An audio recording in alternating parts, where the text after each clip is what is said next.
मेरे सेंटर पे मेरा माउस काम नहीं कर रहा था। वहाँ से 8 से 10 सेंटर वो रखे थे बाउंसर।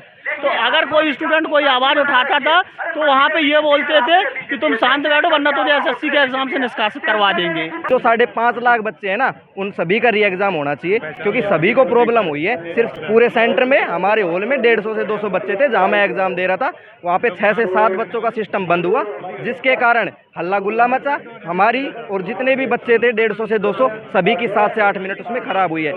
नमस्कार, प्रणाम, मैं सुनील कुमार, आप देख रहे हैं जनता 20। और इस वक्त एसएससी को लेके यहाँ पे धरना प्रदर्शन आंदोलन चल रहा है जो शिक्षक और छात्राओं के बीच में है। यहाँ पे भी हम जानने का प्रयास करते हैं छात्रों से यहाँ पे क्या मुद्दा यहाँ पे चल रहा है। तो सर, इस विषय में आप क्या कहना चाहते हैं? सर, हमारी यही मांग है कि जो फेज 13 का जो एग्ज़ाम हुआ था उसको कंप्लीट री एग्ज़ाम हो सभी बच्चों का, क्योंकि ये सिर्फ 60,000 बच्चों की बात नहीं है। जो कमीशन ने नोटिस दिया है 60,000 का एग्ज़ाम हम दोबारा लेंगे, ये सिर्फ 60,000 की बात नहीं है। सभी जो 5.5 लाख बच्चे हैं ना, उन सभी का री एग्ज़ाम होना चाहिए, क्योंकि सभी को प्रॉब्लम हुई है। सिर्फ 60,000 को प्रॉब्लम नहीं हुई है। पूरे सेंटर में हमारे हॉल में 150 से 200 बच्चे थे जहाँ मैं एग्ज़ाम दे रहा था। वहाँ पे 6 से 7 बच्चों का सिस्टम बंद हुआ, जिसके कारण हल्ला गुल्ला मचा। हमारी और जितने भी बच्चे थे 150 से 200 सभी की 7 से 8 मिनट उसमें खराब हुई है। हमारी यही मांग है कि जो एग्ज़ाम है वो क्रोनोलॉजी से हो, पहले फेज 13 पूरा दोबारा हो, उसके बाद ही आगे का एग्ज़ाम की प्रक्रिया चलाई जाए। बस हमारी यही मांग है एसएससी से। के कोने कोने से आए हुए सभी टीचर को नमन है। उसके बाद तमाम स्टूडेंट जो कि हिंदुस्तान के, हम ये कहना चाहते हैं कि मैं एक स्टेनो का छात्र हूँ और मेरा जो पेपर था, मेरे सिलेबस में मैथ पूछा नहीं जाता है। इसके बाद 8 से 10 क्वेश्चन मैथ का आया है और 200 क्वेश्चन में से 22 से 25 क्वेश्चन गलत दे दिया है। अब अगर हम चैलेंज करेंगे तो हमको 50 रुपये देना पड़ रहा है। तो हम आयोग को ये बताएं कि क्वेश्चन गलत है और फिर हम उसके बाद 50 रुपये दें। मैं बेरोजगार छात्र हूँ, मैं 25 क्वेश्चन को अगर चैलेंज करूँगा तो मुझे 1250 रुपये चाहिए।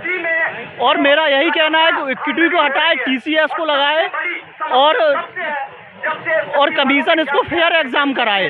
अब मैं बताता हूँ कि मेरा जो सेंटर था वो साहिबाबाद में पड़ा था स्टेनो का। मेरे सेंटर पे मेरा माउस काम नहीं कर रहा था। वहाँ से 8 से 10 सेंटर वो रखे थे बाउंसर। तो अगर कोई स्टूडेंट कोई आवाज़ उठाता था तो वहाँ पे ये बोलते थे कि तुम शांत बैठो वरना तुझे एसएससी के एग्जाम से निष्कासित करवा देंगे।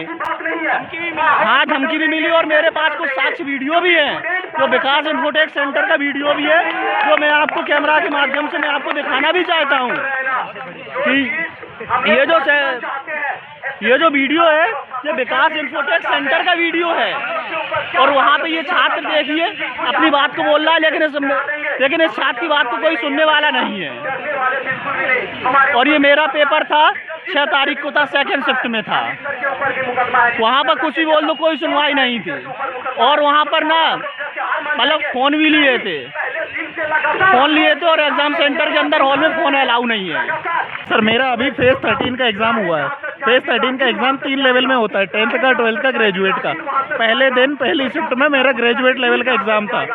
ना सेंटर टाइम पे खुला, ना एंट्री टाइम पे हुई। और जब अंदर हुई तो मेरे रूम में 8-10 बच्चों का सिस्टम बंद हो गया, जिस वजह से वहाँ हो हल्ला मच गया और बच्चों का पेपर 8-10 मिनट के लिए ठप सा हो गया। सर, 1 घंटा मिलता है, 100 सवाल करने होते हैं, उसमें भी अगर 8-10 मिनट आप ऐसे बर्बाद कर दोगे। माउस नहीं चल रहा है, 4 ऑप्शन है, मैं क्लिक कैसे करूं? मुझे सवाल सॉल्व करना आता है, मुझे पता है सही आंसर क्या है, पर मेरा माउस वहां जा ही नहीं रहा है, तो मैं मार्क ही नहीं कर पाऊंगा। तो सर, ऐसे सिस्टम कराने से अच्छा है आप पेपर मत ही कराओ। खासकर एडुकेटी जैसी संस्था से बिल्कुल मत कराओ, आप रद्द करो ये स्टेनो का पेपर और ये फेस का पेपर। मांग यही है कि ये पेपर दोनों दोबारा हो, एक सही कंपनी या TCS से या कोई सरकारी संस्थान से, उससे हो।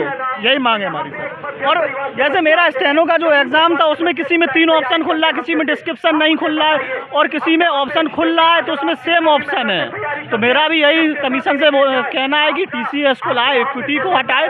और इक्विटी तो पहले ये तो करप्ट है, ये तो पहले भी पकड़ चुकी है धांधली में। तो मेरा बस यही कहना है निष्पक्ष तरीके से SSC परीक्षा कराए और निष्पक्ष तरीके से परीक्षा कराए और युवाओं को आगे बढ़ने का मौका दें। आप क्या कहना चाहते हैं? सर मैं कहना चाहता हूँ, मैं अभी फ्रेशर बनता हूँ, एसएससी के लिए तैयारी कर रहा हूँ। मुझे अभी डर लग रहा है, पता नहीं मैं दिल्ली पुलिस की तैयारी कर रहा हूँ। उसमें 50 नंबर की जीएस आती है, 15 का मैथ आता है, 25 की जीएस। अब ये समझ में नहीं आ रहा कि वे 50 नंबर की जीएस देंगे या उसमें स्टेनो की तरह मैथ की जगह इंग्लिश लगा देंगे, रीजनिंग की जगह और कुछ सब्जेक्ट दे देंगे। इसलिए बहुत डर लगा हुआ है कि किस सब्जेक्ट को कितना वेटेज दे। बहुत मतलब मन टूट चुका है एसएससी के। जो एक कॉन्फिडेंस था कि हाँ मैं कर लूँगा, अब जो इस तरह से अब एग्ज़ाम चले हैं 2025 में एडवोकेटी ने जो किया है, उसे देखने के बाद मन में एक दहशत सी बनी हुई है कि पता नहीं एग्ज़ाम कर पाऊँगा या नहीं कर पाऊँगा। बस इतना ही कहना चाहता हूँ।